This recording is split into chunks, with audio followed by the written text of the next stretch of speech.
Meu nome é Júlia e esse é mais um vídeo de mini resenhas de alguns livros que eu tenho lido ultimamente. O primeiro que eu li se chama A Casa no Mar Cerúleo, do T.J. Clune. Esse livro, ele me deu uma nostalgia tão grande tipo, eu lembro de eu sentada no sofá com, tipo, 10 anos de idade assistindo Mansão Foster para Amigos Imaginários, e esse livro me trouxe a mesma vibe daquela série. Nesse livro a gente vai acompanhar o Linus, que ele é como se fosse um agente social que trabalha investigando orfanatos onde tem crianças com poderes mágicos. E daí, um belo dia, ele é convocado pra ir nesse orfanato em específico, onde tem 6 crianças, e uma delas é nada mais nada menos que Lucy, o filho do capeta, Lúcifer. E o papel dele é basicamente ir nesses orfanatos e investigar se essas crianças são uma ameaça para a sociedade ou não, se elas podem continuar vivendo nesse orfanato, se esse é um lugar seguro para elas, enfim, ele vai fazer essa análise para decidir se esse orfanato pode continuar aberto ou se ele tem que ser fechado. Se tu lê esse livro dessa forma, né, como crianças, amigos imaginários, monstros com magia e tal, tu vai ter uma interpretação da história, um livro de fantasia e tal, mas ele é, na verdade, uma grande metáfora para pessoas que são excluídas da sociedade, né? Tipo assim, pessoas que têm algum tipo de doença mental, doenças físicas, que, tipo, têm alguma sexualidade diferente, que são de raças diferentes, que têm uma genética diferente, uma personalidade diferente, enfim, qualquer tipo de pessoa, né, que é excluída da sociedade por conta de uma série de motivos. Porque é o que acontece com essas crianças por causa da forma como elas são. E elas são vistas pela sociedade como ameaçadoras, como perigosas, como, sei lá, né, tipo, é diferente. A gente tem muito medo do que é diferente, então, meu Deus, tem que botar essas crianças lá no canto, bem longe da gente, porque é um perigo que elas estejam aqui vivendo com a gente.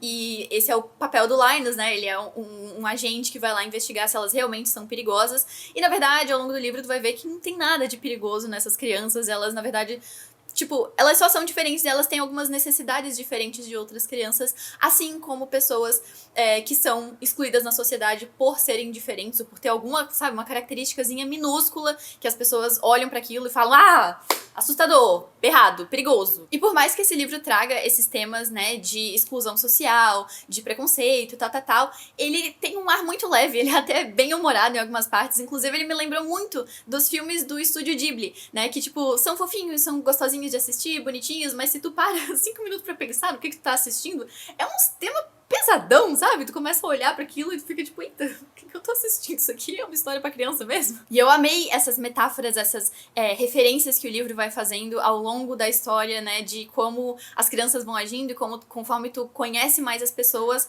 tu consegue entender melhor elas. E por isso que eu digo que não tem necessariamente uma história nesse livro, porque a história é o Linus conhecendo essas crianças e descobrindo que elas não são perigosas, até que no final do livro tem algumas tretinhas ali que acontecem, mas o grande foco do livro é nos personagens, em desenvolver os personagens e tu ir conhecendo eles, e por causa disso eu achei ele um pouquinho entediante, tipo assim, tem umas partes que são meio repetitivas nesse negócio de ir conhecendo as pessoas e tal. Todo mundo que eu ouço falar sobre esse livro fala que é lindo, é muito fofo, e tipo, é aquele tipo de livro que tu lê e tu acha gostosinho, e sabe, e tu não vê muito tempo passar, e tu é divertido de ficar ali nessa vibe junto com os personagens sem ter muita coisa acontecendo mesmo, e eu me sinto meio rabugenta reclamando desse tipo de coisa, mas particularmente eu achei um pouquinho, tipo, longo demais, tipo, não tem necessariamente uma história, e eu até gosto desses livros que ficam mais tempo ali nos personagens e discutem esses temas diferentões, e inclusive o que eu mais gostei nesse livro foram essas metáforas que o T.J. Clune traz, e eu gostaria que tivesse mais essa parte do livro,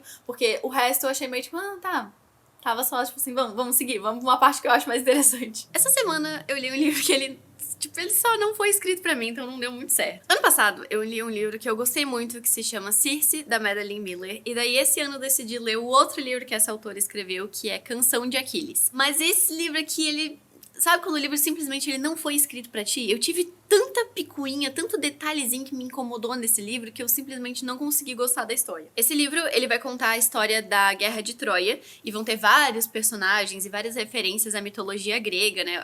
O personagem que a gente acompanha principal é o Patroclo, que era o amante de Aquiles, que era o grande herói, tal. E eu costumo gostar muito de histórias de mitologia grega porque eu simplesmente gosto dessa farofada que é a mitologia grega, dessa bagunça dos deuses e das histórias de guerreiros e heróis e não sei o quê. Só que esse livro aqui, ai meu Deus, que preguiça. Uma das coisas que me incomodaram nesse livro é que a história é muito lenta, sabe quando tu lê assim lê um capítulo, lê outro, lê mais um e parece que não tem nada acontecendo, que é uma, sabe, vai engatinhando a história. Porque é uma história de guerra. O livro, na verdade, começa com Patroclo, por um motivo X, acaba sendo expulso, né, do reino onde ele morava ali com o pai dele, e ele acaba sendo enviado pra morar no reino lá da família do Aquiles. E daí eles vão se conhecendo, vão se apaixonando, aquela coisa toda, até que começa a Grande Guerra. E essa guerra se passa por, tipo, uns 10 anos, mais ou menos. Só que eu gosto muito mais de livros que trazem a guerra na parte de estratégias de guerra, de planejamento, politicagem, essas coisas assim. E esse livro é muito mais focado na ação. É muito mais, tipo, soldados estão aqui, soldados vão pra guerra, soldados voltam e vão pra guerra de novo, e voltam, e vai, nananã, e fica nessa coisa. E isso eu achei muito repetitivo, muito cansativo, porque parece que a história não andava. Tudo bem que, de novo, 10 anos de guerra, né? Então a guerra realmente não acabava. Mas, olha, pra ler ficou chato. E no meio disso tudo tem a profecia do Aquiles. Ele tem uma profecia lá que ele vai ser esse grande guerreiro, vai lutar nas guerras de Troia, papapá, e daí ele vai morrer. Então tem muito dos personagens falando pro Aquiles, olha, não vai fazer isso, hein, porque tu vai morrer, não pode, a profecia falou que não pode, ô, lembra da profecia, né, lembra lá o que a profecia falou, tu não pode fazer tal coisa, porque senão tu vai morrer, não sei o que, não sei o que lá, e fica nisso, assim, ó, uma boa parte do livro, nessa repetição, e eu sei que uma profecia que fala que tu vai morrer não é uma coisa que tu vai ignorar, é uma coisa que tu vai ficar pensando o tempo todo, mas eu sinto que dava pra ter trazido isso de uma forma muito mais interessante, sabe? Tem vários livros em que eu leio profecia e que a profecia é uma coisa que consome os personagens, e que eles ficam malucos tentando fazer de absolutamente tudo pra evitar que a profecia aconteça, e eles acabam mudando e viram pessoas totalmente diferentes e acabam fazendo a profecia se concretizar conforme eles tentam evitar aquilo. Eu queria que a profecia do Aquiles tivesse sido algo mais ou menos assim, ou consome ele por completo e transforma ele totalmente num vilãozão, sabe? Ou fala e esquece, não fica só ali repetindo, porque deu muita sensação de que a autora queria segurar na mãozinha do leitor e ir mostrando, tipo assim, ó, lembra que tem essa profecia que é importante, hein? Lembra que Aquiles vai morrer, hein? Olha só, tem um monte de gente tentando evitar que ele morra, hein? Mas é muito importante, lembra da profecia. E isso ficou, me enchia o saco, eu só tava com vontade, tipo assim, acaba logo, sabe? E eu acho que essa sensação de acaba logo é uma das piores coisas que a gente pode pensar enquanto tá lendo um livro. Outro ponto que me irritou profundamente nesse livro é que ele sofre muito de uma expressão americana que é o show don't tell, ou tipo, mostre e não conte. Que é mais ou menos assim, em vez de tu ficar falando que o Aquiles é um herói, é um guerreiro muito fodão, que ele é um lutador incrível, nananá, mostra ele fazendo essas coisas. Porque eu juro pra vocês que passa assim, ó, o livro inteiro falando isso. Nossa, o Aquiles é incrível, ele é um lutador muito bom, ele vai pra guerra, ele vai conseguir ganhar de todo mundo, nananã. Sabe quando que é a primeira vez que Aquiles faz alguma coisa realmente incrível? Em 55% do livro. Tu passa 55% do livro ouvindo que ele é incrível, não sei o quê, nossa, ele é um grande guerreiro, e não mostra. E tu fica ali só tipo, tá, eu tenho que acreditar em vocês, né? Porque entendo que, nas profecias lá da Grécia eu já sei que ele é um guerreiro muito fodão, mas ficou chato as pessoas falando que ele era incrível e nada acontecendo, que é a mesma coisa que eu sentia com a profecia. Cuidado que ele vai morrer, e não acontece nada. Outra coisa que eu sinto que foi nessa mesma veia é o romance entre os dois. Tipo, tu lê o livro, tu tem plena convicção de que os dois são perdidamente apaixonados um pro outro. Patroclo mesmo, assim, nossa senhora, bobíssimo pelo Aquiles. É muito bonitinho ver ele apaixonado pelo Aquiles. Mas eu não consegui sentir o porquê que um é apaixonado pelo outro. Por que tu gosta desse homem ali? Eu não sei, eu não consigo gostar desse homem junto contigo e torcer pra que vocês fiquem juntos se eu não entendo por que vocês gostam do outro. E no fim foram vários desses pontinhos que acabaram me tirando da história e me fizeram não gostar tanto assim do livro. A história não é ruim, tá? O livro é divertidinho, é interessante, mas foram uns detalhezinhos chatinhos, assim, de escrita e de execução ali da narrativa que me irritaram muito e que me fizeram ter só vontade de, tipo, para de ler esse livro, tá muito chato. Acabou de lançar a adaptação desse livro como filme na Netflix, daí eu decidi reler ele. A história vai contar sobre a Nimona, que é uma metamorfa, e ela decide ser ajudante desse cara aqui, que é o Ballister. Ele é um super vilão. Então é um negócio meio Batman e Robin, só que do mal, mais ou menos. Só que esse livro, ele não vai ser uma coisa meio super-herói ou super-vilão. Na verdade, eles até fazem algumas piadinhas desse tipo de histórias, de tipo assim, quando chega o herói e o vilão, eles começam a fazer aqueles discursos, monólogos, não sei o quê. Na verdade, essa é uma história que vai falar muito mais sobre como a gente tem preconceitos a respeito das pessoas, como a gente bate o olho nelas e acha que elas são uma coisa, mas na verdade, se a gente passar um tempo ali conversando com elas, entendendo quem elas são, a gente descobre que elas são outras pessoas. Toda a história vai falar como não existe necessariamente esse negócio do bem e do mal, porque apesar do Ballister, né, ser o vilão, ele ainda tem muitas regrinhas, tipo assim, a Nimona quer matar as pessoas, ele fala tipo, não, calma, peraí, calma, né? Eu sou um vilão, mas matar também não precisa, não tem necessidade disso. Enquanto que o Instituto, que é esse lugar que, como se fosse um governo nessa história, eles também não fazem coisas muito boas pra população, então é uma questão assim, tons de cinza, é isso que é esse livro. Não, nem todo mundo é bom, nem todo mundo é ruim. Se tu passar um tempo conversando com as pessoas, tu vai descobrir um outro lado delas. Que a grande ideia dessa história é justamente que tu vai passar um tempo com esses personagens, tu vai conhecer eles, tu vai começar a gostar deles, apesar deles terem algumas coisinhas que não são muito legais. E é exatamente isso que eu acho que era pra ter acontecido no livro O Mar Cerúleo, A Casa no Mar Cerúleo, que eu li um tempo atrás, em que tu também tem personagens que não são exatamente bons, mas que tu passa um tempinho com eles e tu vai começando a gostar deles. Mas nesse livro aqui eu acho que funcionou muito melhor do que naquele, porque nesse livro aqui eu realmente gostei dos personagens. Eu acho que os defeitos deles são mais realistas e o progresso que eles vão tendo na construção de personagens deles são muito mais interessantes também, na minha humilde opinião. Eu gosto mais de história de vilãozão assim mesmo. E eu vi também a adaptação do filme desse livro aqui, e eu vou ser sincera que no começo do filme eu tava assim, mas o que eu tô vendo, sabe? Porque eles mudaram muitas coisas do livro. Dessa vez eu realmente fui aquela pessoa chata que fica assistindo o filme, tipo assim, no livro não é assim, porque eles mudaram quase a história inteira, tipo assim, desde a motivação, sabe? A motivação do Ballister no livro é basicamente que ele quer vingança com o que foi feito com ele. Enquanto que no filme ele quer limpar o nome dele, porque ele foi acusado erroneamente de algumas coisas.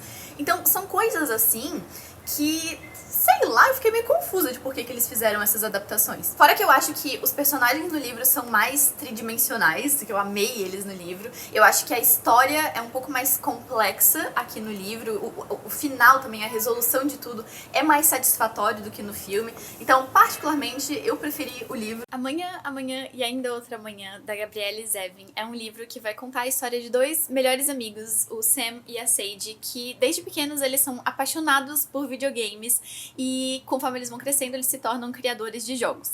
Então o livro vai falar muito sobre esse processo criativo, sobre esse mundo dos jogos, sobre como é que é tu trabalhar com o teu melhor amigo e as brigas que vão tendo nisso, e a indústria dos jogos e um monte dessas coisas assim. A Gabrielle usa muitas metáforas de jogos pra explicar as coisas que estão acontecendo e descrever sentimentos e tal. Então, por exemplo, tem uma parte do livro em que um personagem é acusado de ser um NPC.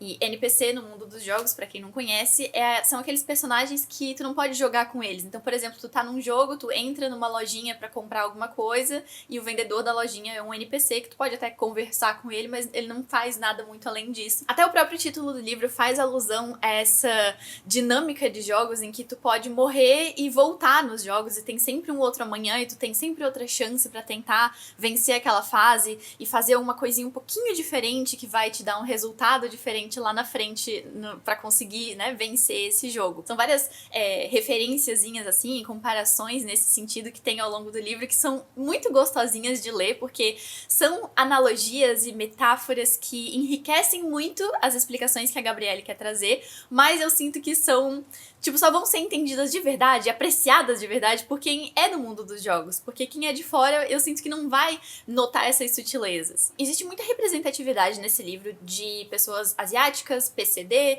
pessoas com depressão, e a Gabrielle, ela coloca às vezes alguns detalhes super bobinhos dessas pessoas, de como elas se sentem e tal, que tornam tudo isso muito mais realista. Então, tipo, por exemplo, tem essa pessoa que tem depressão, o livro não vai descrever ela só como sendo uma pessoa que tá pra baixo, que tá chorando o tempo todo, mas o livro mostra também como ela é extremamente difícil de lidar, como ela se isola, como ela briga com os amigos, como ela é grossa, estúpida às vezes, e tudo isso, eu vejo muito pouca representação desse outro lado da depressão na mídia. Eu sei que, tipo, isso não é culpa da pessoa que tem depressão, mas isso acontece também. E eu acho que essas representações, esses detalhezinhos, essas sutilezas, criam personagens que são completamente assim, tu consegue esticar a mão e encostar neles, porque é muito real e tu consegue ver esse tipo de coisa na tua vida, em pessoas de verdade. Eu já li um outro livro dessa autora, A Vida do Livreiro A.J. Fikry, em que também é assim, que ela também traz esses personagens com detalhezinhos pequenininhos da personalidade deles que complementam todo um outro estereótipo às vezes, e ela também traz bastante temas importantes que são discutidos ao longo do livro, nesses 2 livros que eu li dela. Então, tipo, em Amanhã e ainda outra manhã, ela vai falar sobre o machismo na indústria de jogos, o preconceito, principalmente de pessoas PCD, né, porque o Sam, um dos protagonistas, teve um acidente quando ele era pequeno, então ele sente muitas dores no pé. Ele também é descendente de asiáticos, então ele sofre muita xenofobia e tem preconceitos, e tem vários desses temas complexos que são discutidos. Inclusive, no mundo dos jogos, ela fala sobre essa coisa de será que videogames fazem as pessoas serem mais violentas ou não? Enfim, são vários temas que são discutidos no livro dela, no meio dessa história. Eu amo demais quando os livros fazem isso. E o outro livro que eu li da Gabriele também tem isso, então eu sinto que essa autora, ela tem o dom da escrita de fazer essas coisas acontecerem, então eu quero ler outros livros dela também. Esses foram, então, alguns dos livros que eu li nessas últimas semanas. Se tu quiser comprar algum deles, eu vou deixar o link aqui na descrição do vídeo. Se tu gostou desse vídeo, curte ele, por favor, e se tu for novo por aqui, aproveita pra se inscrever aqui no canal. Eu faço vídeos toda semana falando sobre livros, leitores e literatura, e eu vejo vocês no próximo.